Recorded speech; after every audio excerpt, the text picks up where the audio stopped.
Where did you learn the 5 things when you analyze copy? As I was starting my martial arts school, we're obviously broke and we borrowed some money from friends to help get us our start. So I got a face-to-face sales job. They taught me those 5 steps, and that they called it 5-stepping someone. So like that's how they would 5-step you into buying a Cutco knife or whatever it was. Yeah. I learned it from these sales guys who were night and day better than me for sure, but the formula I was able to take and now apply it to copywriting, and it was the same stuff. When did you realize going, wait a minute, I can make hundreds of thousands of dollars? When did that start to snap in? Man, working with you, it was seeing the potential of what copywriting, the media buying, the positioning, just all the elements of the offer and everything coming together. I mean, when I saw you and just crushing 7 figures, I'm like, that's insane. And I'm seeing you win, and I'm like, this guy can do it. He wasn't given anything. And you're also showing me the game. How you do one thing is how you do everything. I mean, where did you learn the 5 things when you analyze copy? So that actually came from, as I was starting my martial arts school, we're obviously,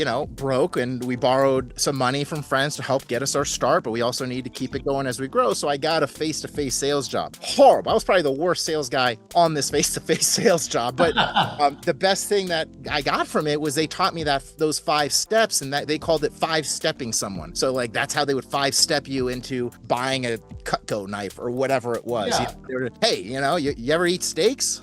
Oh, dude, well, this is amazing. Check this out. When I was cutting steaks before, I used to use these crappy knives that you can buy over here, and they would wear. It was not slicing like butter, like a steak is supposed to slice. I kept thinking maybe I got to cook it better. Found out it's not that. It's because the knives weren't sharpened in the right way or whatever. These knives, these Cutco knives, they've worked for me. I got my own pair. I know I'm selling them, but I've got my own pair. I've literally gotten them for half my family down in Florida so that they can have it too. And down in Miami, maybe it'll work for you too. I don't know. Listen, there's only one way to find out. I would try them, check them out for 30 days. If you don't like it, bring it back, get all your money back. You literally have nothing to lose. But the best thing that happens is you have a knife that'll last you for the next decade, and you never have to get a new knife. It'll slice your steak like butter. All your friends are going to love your steaks just because of the look. Wow. Yeah, and so I learned it from these sales guys who were night and day better than me for sure, but the formula I was able to take and now apply it to copywriting, and it was the same stuff, Yeah.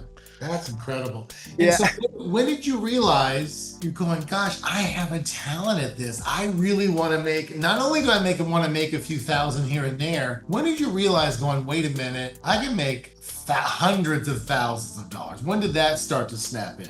Man, working with you, honestly, I mean, it was seeing the potential of what copywriting, and not just copywriting, it's the copywriting, the media buying, the positioning, just all the elements of the offer and everything coming together. I mean, when I saw you making sales from these like Skype calls or Zoom calls and just crushing 7 figures, I'm like, that's insane. Like, that's crazy. just amazing, And when you come from a place, and this is anybody that I guess has grown up in your standard, your parents went to a job, they work 9 to 5 or whatever their hours were, you don't think of making 6 figures in a month, let alone 7 figures in like an hour. So when you see that, it kind of distorts your reality, which is what you need, because you're like, that's actually possible. And then your story is amazing too, because you weren't given anything. I mean, I remember you telling me your story, how you started out. It was in the Pacific Northwest, if I remember correctly, right? You're like, you had your own humble beginnings. It's not like you had anything given to you.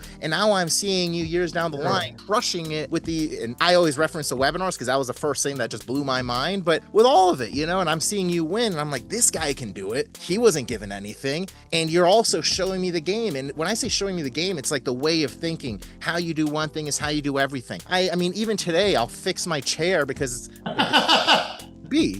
I'll tell my daughter to fix I usually work on my poker table, and so I have 8 or 9 chairs around there, and so she'll mess around with, and then I'm like, hey, we got to fix that. We got to put it right back to where it was. That's awesome. Yeah.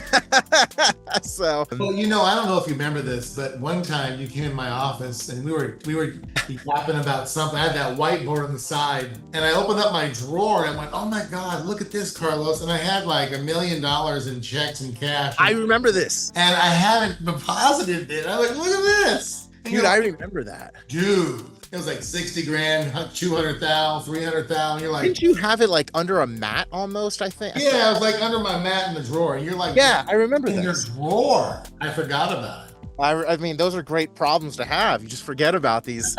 It's like so sick. It But was like 1,000,002, and you're just like, yeah, It was a good story. We'll leave it there. It was a good story. And that kind of stuff, I don't know why. We were just so busy in the hunt and having fun and on the whiteboard and all that stuff. And I just was so in awe of you because when you were in the office, you just continue. It's like someone that goes into a music in like an engineer in a studio and you just stay there for hours and you start figuring things out. I still have that book. Remember that big 3-ring binder we made? yes, All the different offers we created and all the different flows. I have that right in this over here. We should take a look at it someday because there we was so should. much work done and we didn't launch but half of it.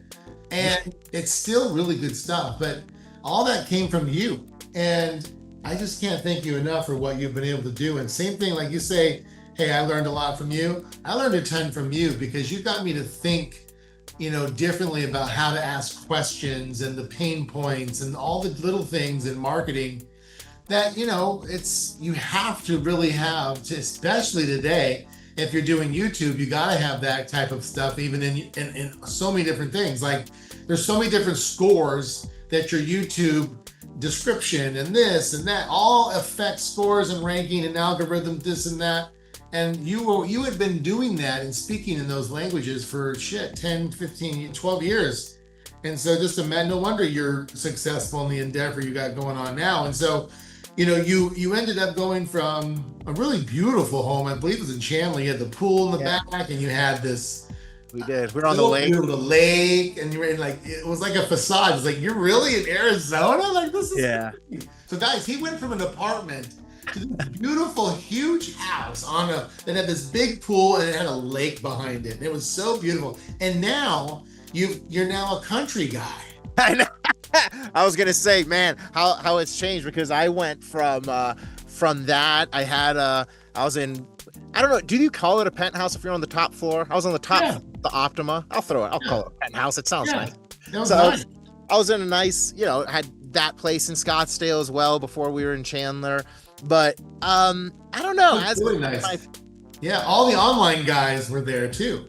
Yes, and I for whatever reason, I just have fallen in love with the more country lifestyle. The thing that at least for me, I have this thing where you want to have your street smartness, your kind of city street smartness, or if you want to call it that. You want to be able to earn an income online. I'm not trying to necessarily work in a factory in the country because that's tougher on me, but I want to train my kids to have that hustle, have that ability to make money, but also be able to appreciate the beauty of the country where maybe everything else is slower around you. We control our own worlds. We can control how much money we make, what our lifestyle is. And I realize I prefer to make money, but also be around, I think, it's just a nicer group of wholesome people. My neighbor, for example, he'll come down on his horse sometimes and say what's up, and it's the coolest thing. We go horse. I'm learning how to ride horses. I'm from Miami. I've never ridden a horse.